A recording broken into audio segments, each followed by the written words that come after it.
un etto di guanciale amatriciano, lo pulisco e lo taglio in parti più piccole.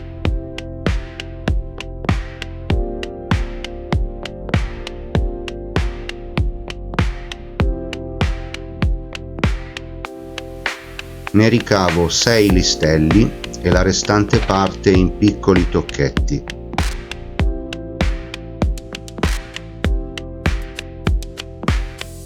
Lo scaldo a fuoco basso.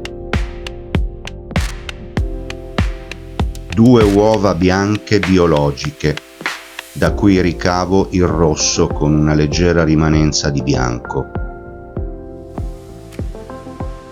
Monto leggermente i rossi e poi aggiungo 2 cucchiai di pecorino romano.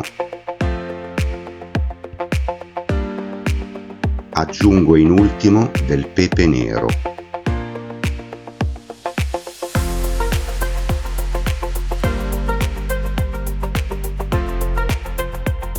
Metto da parte i listelli di guanciale.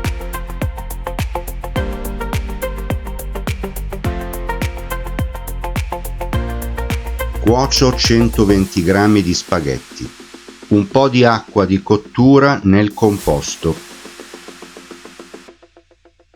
e inizio la mantecatura della pasta.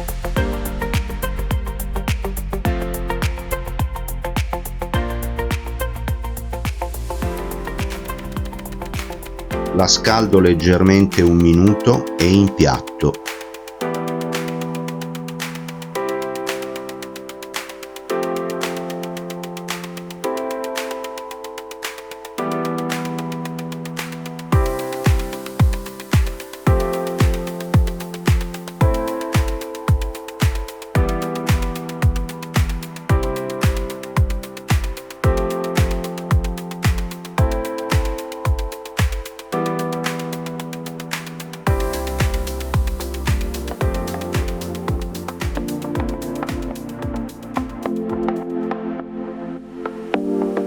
Spaghetti alla carbonara con guanciale di amatrice e pecorino romano.